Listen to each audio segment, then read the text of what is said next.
네, CPU에 대한 설명 두 번째 시간입니다.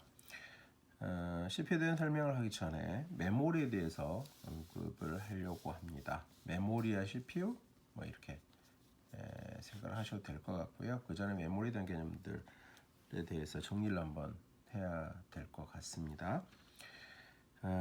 지금 교수님이 메모리라고 부르는 거는요.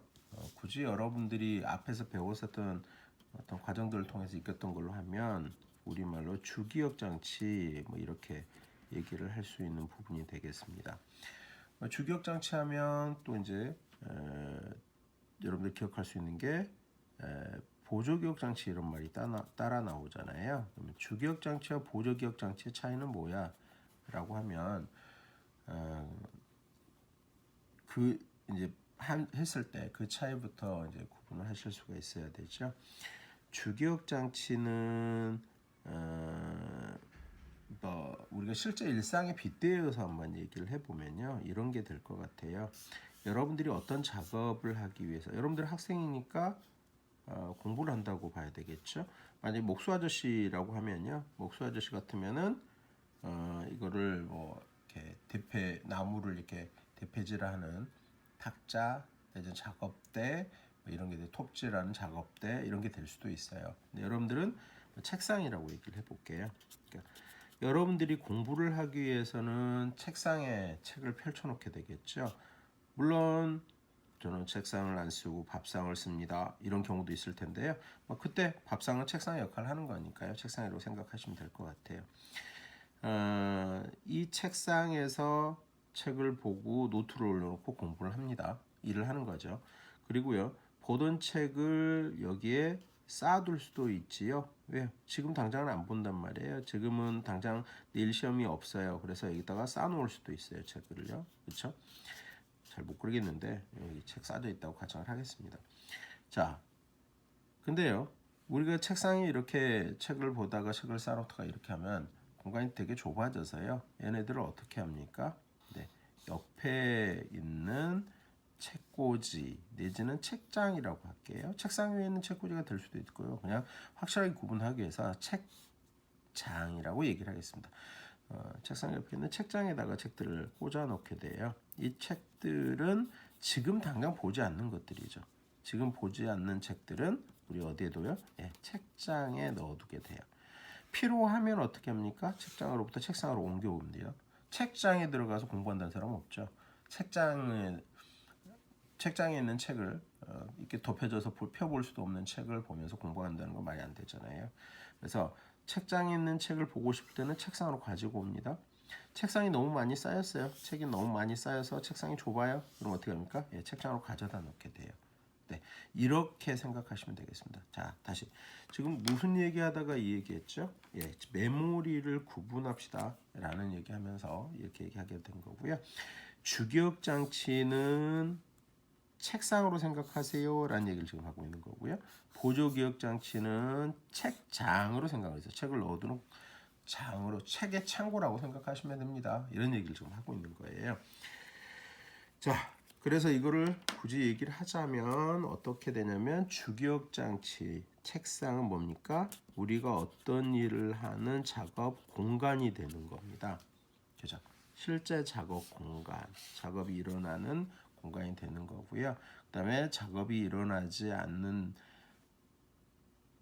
작업 대상물들, 우리 컴퓨터에서 얘기하면은 데이터가 되겠습니다. 얘네들을 저장해 두는 곳, 저장해 둘 수 있는 곳, 해두는 곳, 이것이 바로 보조기억 장치가 되겠죠. 그래서 컴퓨터 시스템 자체적으로 보자면은 어떻게 다르죠? 네, 얘는 마더보드 안에 있어요. 마더보드 안에. 그 보조기억 장치는 어떻게 되어 있죠? 마더보드의 외부에 있어요. 마더보드의 외부에. 그래서 통상적으로 얘네들은 어떻게 되어 있어요? 마더보드와 실제로 보면 케이블과 같은 형태로 연결된 구조를 가집니다. 그러니까 마더보드 밖에 떨어져 있다라는 것으로 이해하시면 되는 거예요. 그래서 우리의 주안은 지금 CPU를 공부하고 있어서요. 주기억장치 이 부분에 중점이 맞춰져 있습니다. 앞에서 교수님이 어떤 얘기를 했냐면 주기억장치는 뭐로 생각하세요? 라고 어떻게 생겼다고 얘기했죠? 기억하는 사람? 네, 아파트처럼 생각하세요. 그랬어요. 아파트가 어떻게 돼 있어요? 획일화된 공간의 크기. 그러니까 획일화된 크기를 갖는 공간이 있죠. 그리고 이 획일화된 크기 공간을 구분하기 위해서 뭘로 구분하고 있어요? 문에 보면 네, 번호로 구분하고 있어요. 그 번호를 우리는 뭐라고 하죠? 네, 주소. 호수 번호 이거 주소라고 얘기합니다. 그래서 이렇게 구성이 되어 있거든요. 그래서 메모리를 그릴 때 통상적으로 이렇게 표현하게 돼요. 자, 이렇게 보시면요. 자, 아파트가 있어요. 이렇게 획일화된 교수는 좀 다르게 그렸지만 이거 획일화된 크기라고 보시고요. 획일화된 크기를 가져요. 그죠? 크기가 다 같아요.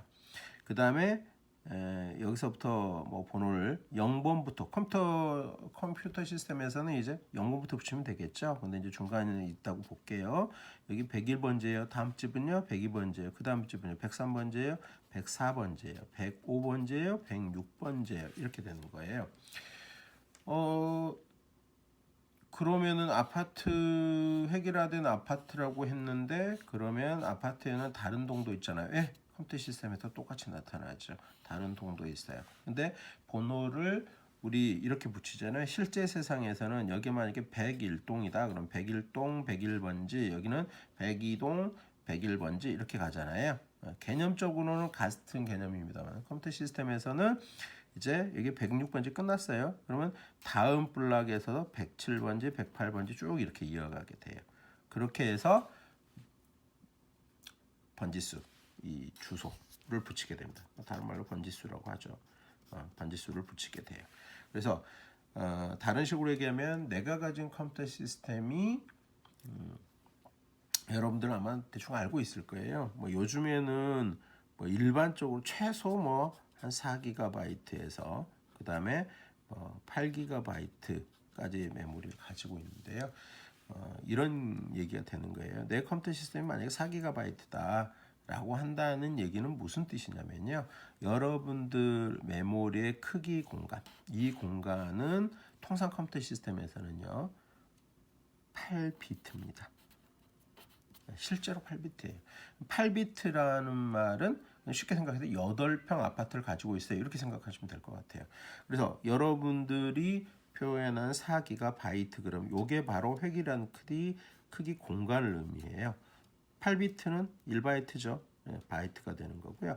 이 바이트가 몇 개 있다는 뜻이냐면 4기가에 있다는 뜻이에요. 4기가는 무슨 뜻이에요? 4 지금 교수님이 간단하지만 굉장히 중요한 얘기를 하고 있어요. 4개가 있어요. 어떻게 해요? 네.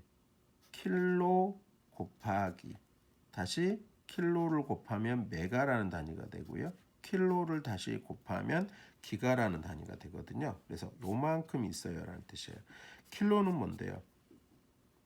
1000에 가까운 개념이고요. 우리 2의 10승 디지털에서 1000에 가까운 수를 찾아보았더니 가까운 건 2의 10승이에요. 2의 10승하면 얼마라 그랬죠? 다 지금은 숙달돼서 알고 있을 거예요. 1024잖아요. 그럼 결국은 4 곱하기 2의 10승계 1024개 곱하기 1024개 곱하기 1024개의 뭐가 있어요? 네, 바이트가 있어요 라는 뜻이 돼요. 이걸 다 곱해 보시면 되죠.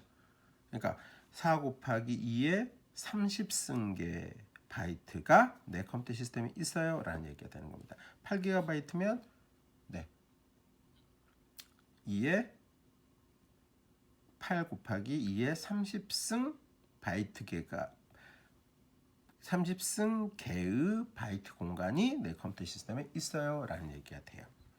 자, 중요한 거는 지금 여기서 얘기한 개념들하고요. 번지수가 이런 식으로 붙는다. 이건 좀 다른 얘기였는데 이 계산하고 이해하는 것도 중요한 의미가 됩니다. 메모리 공간에 대해서 얘기를 했어요.